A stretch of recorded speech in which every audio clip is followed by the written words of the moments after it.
Don't fuss about what's on the table at mealtime, or if the clothes in your closet are in fashion. There's so much more to your inward person than the food in your stomach, more to your outward appearance than the clothes that hang on your body. Consider the ravens, free and unfettered, not tied down by a job description, carefree in the care of God, and you count much more. Has anybody, by fussing in front of a mirror, ever grown so much as an inch? If fussing can't do even that, then why fuss at all? Go into the field and look at the wildflowers. Have you ever seen such color and design like it? But they don't fuss with their appearance. And yet the 10 best men and women in all the country look shabby in comparison. If God gives such attention to the wildflowers, don't you think he'll also attend to you, take pride in you, do his best for you? Amen. Amen. Oh, man. I just want to clap for the gospel reading. That just is so... Awesome job, Zach. I love that. I love that. Well, happy feast of St. Francis, everyone. If I haven't met you before, I'm Pastor Ryan. And have you all heard about St. Francis before? Do you know about St. Francis? So he's kind of popular among garden statues. He's the one, with the little bird on his shoulder and the haircut that will never go out of style, ever. It's the smooth on top and then party all the way around. That's the haircut, yeah. So, okay, but Francis, he was not always like the Cinderella of saints. Francis was a real person. Not a perfect person like this title saint might suggest, but a person for whom the love of God, whose name is Jesus, slowly changed the way that he saw the whole world. All of nature, and even those that he would consider his enemies. And so this morning, I want us to get to know Frank a little bit better, because I think that he is a saint for a time such as this one. And when I say such as this one, what I mean is this. At a time when economic disparity just keeps growing and growing, and not just in the U.S., but even more dramatically around the world, such that if you make $34,000, you are in the top 1% income bracket in the world. To that, Francis says, come on, let's follow Jesus into a joyful generosity.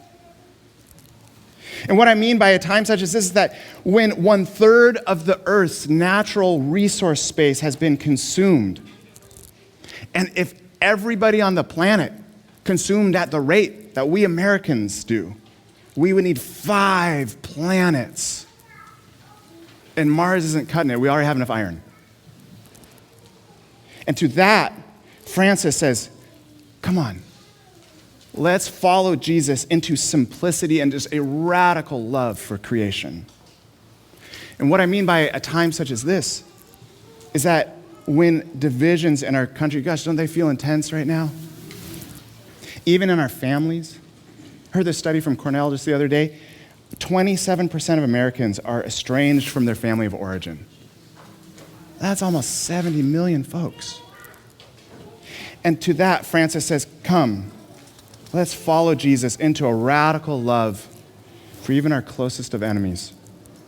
So this morning, I want us to get to know Frank a little bit better, because I think he is a saint for a time such as this. So, Salt House. Meet Francis. Not originally his name, actually.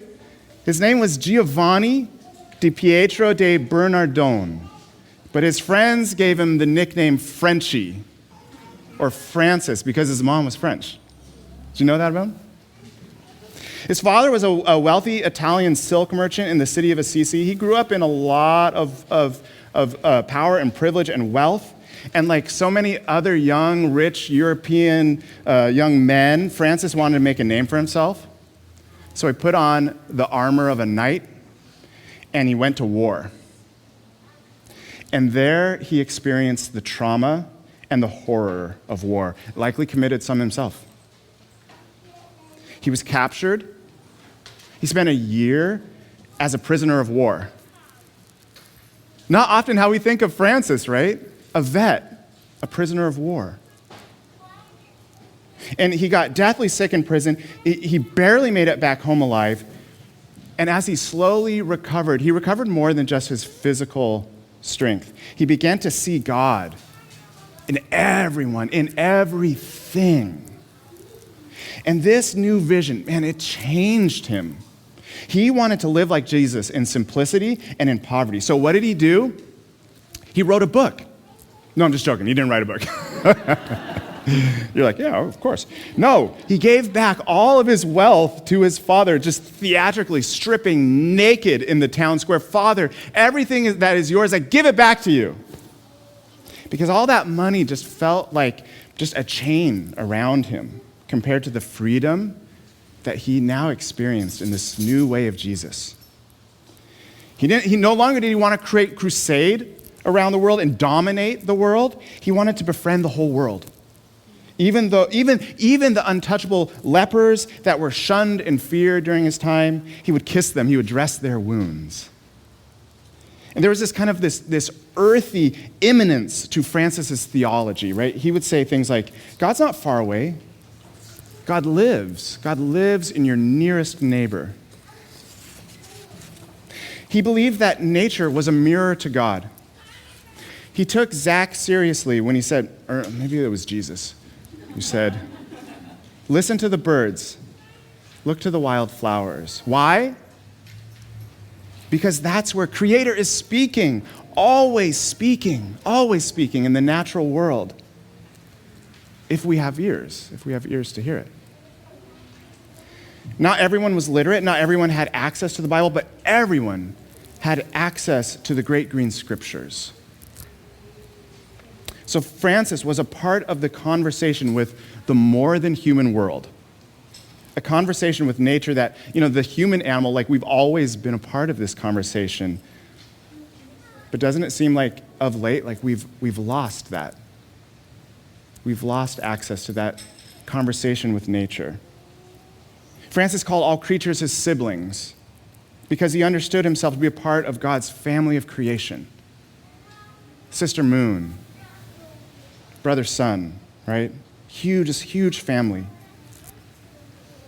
It was Francis who said to walk gently upon the stones. Why? Because he knew that all creation is just intimately connected, intimately part of a family that's worthy of respect. Even the ancient grandfather stones who wait patiently to teach us humans of humility. All creation, a mirror to the Creator, waiting for us to rejoin this conversation. Okay, a little story about Francis here. He felt like God was like saying, hey, I want you to preach. Go preach. So he sets out on the road. He's got some companions following him. And they're pretty excited. They're like, oh man, everybody's going to get to see Francis preach. This is awesome. But what does he do? He sees a tree full of birds. And he goes up to the tree and he's like, oh, my sisters and brothers. Oh my goodness, how God has blessed you. The sky is your home. You every meal provided for you daily. Oh, and your feathers, oh my goodness, so beautiful. Oh, and that we would be able to follow you into praise. Your song leads all of us into praise of our Creator. Keep doing that, birds. Keep doing what you were made to do. Francis knew that creation would lead us into praise of our Creator. All of creation, a mirror, waiting for us to join the conversation. You know, it was Francis who gave us the first living nativity scene? Do you know this? A real life picture to gaze upon. And for him, it was only like a straw manger, and then an ox on one side, and then a donkey on the other side. And that was it. Yeah. It was this kind of like performance art, right? Expressing the humility of Christ, the humility of God coming into creation, whom all creation worships. Okay, one last story about Francis. So there's this town called Gubbio. I think the football team was called the Goobers. The town called Gubbio. And they send word to Francis, Francis, we are being terrorized by this wolf. Our children are scared. Our sheep are being eaten. Will you come? We want to send people out to kill this wolf. We want to, or at least drive it to that other town that we don't like. Will you come out and help us, Francis? So Francis comes out. He listens to them. He listens to the town's fear. And then he says, okay, I'm going to go meet with the wolf. And they're like, okay, good luck with that. I guess we won't see you anymore. Bye, Francis. So he goes and he meets with the wolf and he comes back and he says, my friends of Gubbio, Brother Wolf is injured. That's why he can't run and run after the deer and run after the rabbit. Sorry, rabbit, I saw some rabbits in here.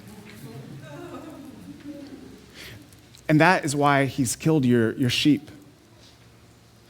But he is sorry. And if you were to only feed him, he promises to be your protector and to terrorize you no longer. And the village, they agreed to this. And this burden of hate was lifted from the community. Francis knew that the love of God revealed in Jesus, it's not just for our friends, it's not just for nature, it is even for our enemies. Do you know this about Francis? It was Francis who made peaceful interfaith relations, journeying to meet with the Muslim Sultan of Egypt and becoming friends. This is like in the 13th century we're talking about here. Something that was just unheard of at the time. And even after the Christian crusaders were driven out of Jerusalem, it was the Franciscans, they were allowed to remain there. And they were called the custodians of the Holy Land. This Franciscan order that followed him, it didn't retreat from the world. It was engaged in the world with vows of simplicity and friendship with creation and across all divisions. It was Francis who said, preach the gospel always. If you got to use words. Because he understood that a life lived in love and service was the best expression of God's grace in the world. So Francis remains a saint for a time such as this. And I know this sounds kind of cheeky, but I'm sincere when I say, I also think that God is making you a saint for a time such as this. God is making you a saint for a time such as this. I don't know what stories are going to be told about you. I don't know what your unique yes to God looks like. And I don't know where your passions meet the world's deep needs. But do you know what that looks like? This would be a fitting prayer today on the Feast of St. Francis. Lord, what kind of instrument of your peace do you want to make of me? Lord, what kind of instrument of your peace do you want to make of me? Form me, shape me, mold me into that.